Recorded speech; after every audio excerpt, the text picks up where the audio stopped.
Hey guys, it's Albathium back with another video for the First Berserker Khazan, and we're gonna be showing you how to beat the Blade Phantom very easy. And before I even think about asking you to click that like or subscribe button, please allow me a chance to earn that from you. With that being said, let's get in on this.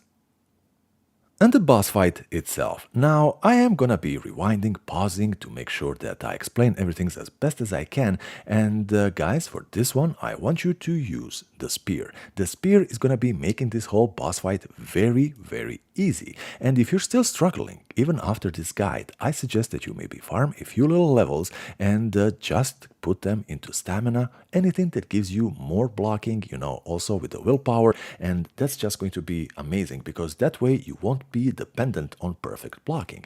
Now, speaking of perfect blocking, you saw that little slash across the screen. When that happens, that means that the dual wield mode is on for the boss, and what I like to do here is hold the block button for the very beginning of the attack, and then just after that, try to get as many perfect blocks as I can. And you might miss a few until you get the hang of it, but the thing is, these come at always same intervals. It's always 1, 1, 1. It doesn't switch it up. So that's a great opportunity for you to actually just dish out a lot of damage to his own stamina bar. Now this is gonna be his most classical combinations, this melee attack. You can try to get the hang of it. It's pretty damn well telegraphed, so it's not that difficult. So maybe 1 or 2 attacks that you can perfect parry there is going to be amazing. But yet again, you do not depend on perfect parries in this boss fight. It's just gonna be kind of helpful. Now, this is why I told you to have a lot of stamina,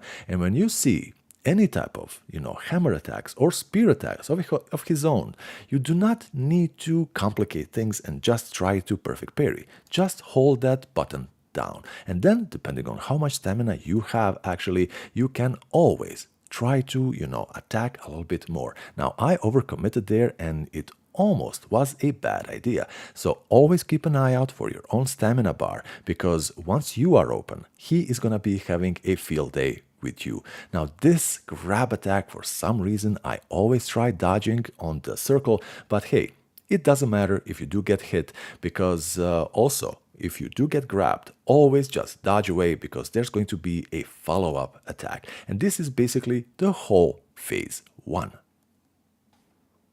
And phase 2. Don't worry guys, I'm gonna be showing you how to actually, dodge that grab attack, but for some reason it's so damn programmed in my head to dodge on a circle. Now you see this claw attack. This is extremely similar to his dual wield, but it's a little bit slower, yet it also keeps coming at the same interval. So maybe try to just block, and here and there, if you get a perfect block, that's going to be absolutely fantastic. Now you saw how well telegraphed this spear is, and it's not such a sudden burst that it just comes flying out of nowhere. You are not gonna have any trouble dodging this to the side. Now, once you do dodge the spear, the key moment is to put more distance between you and the spear, because the spear explodes and there's going to be this AoE attack that can be pretty damn nasty. Now again, he is gonna be switching up these weapons, and when it's these heavy hitting weapons, I always try to, most of the times, just block. Now if he does, using the hammer especially,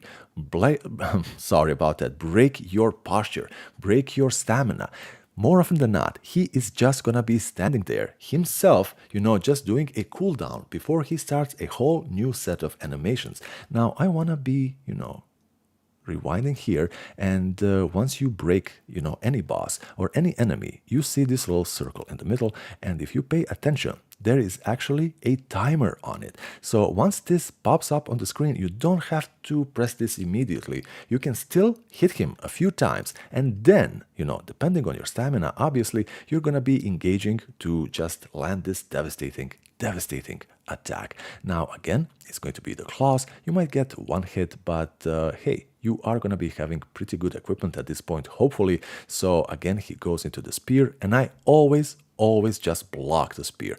Now this, you should be very comfortable, and all of these perfect parries when he does the dual wield are going to be extremely helpful on top of everything that you yourself are already doing. Now, the counterattack, this is only gonna happen when he has this big sword equipped. And instead of performing the counterattack, I fully recommend that you actually just dodge to the left side, because he is gonna be slashing from here. So this gives you a massive, massive window of clearance to simply get to safety, just like that. And then he is yet again open for more attacks. And then as soon as you see a spear or a hammer, don't even try to just go for that perfect block. Again, he goes into claws. This is gonna be our bread and butter with along our own, damage and pressure that we're gonna be landing on him. And that is pretty much it. This boss is much, much simpler than what it actually, appears, because it looks so damn difficult and complicated, but it really isn't. Now, how I actually dodge that grab attack, it wouldn't work for me to go left or right. Just simply flicking, the dodge without any directional input, it would just go backwards, and that was for me personally enough to dodge that. Now, as I say again, sometimes he might break your posture, but he is himself gonna be on a cooldown, so it's not gonna be the end of the world. Now, why is also this attack so important to dual wield? Because it is the easiest one to actually get comfortable with. And sometimes if he catches you with low stamina, at least you're gonna be comfortable doing the perfect parries without the stamina penalty. Guys, this is basically it. It's really that simple, and you got this. Believe me, you got this. If you still have a little bit of trouble, I just recommend that you do go and farm a few little levels and just make yourself a little bit tougher. Guys, this is Albathium. Hopefully this helps you. I will be seeing you in the next one. Bye bye.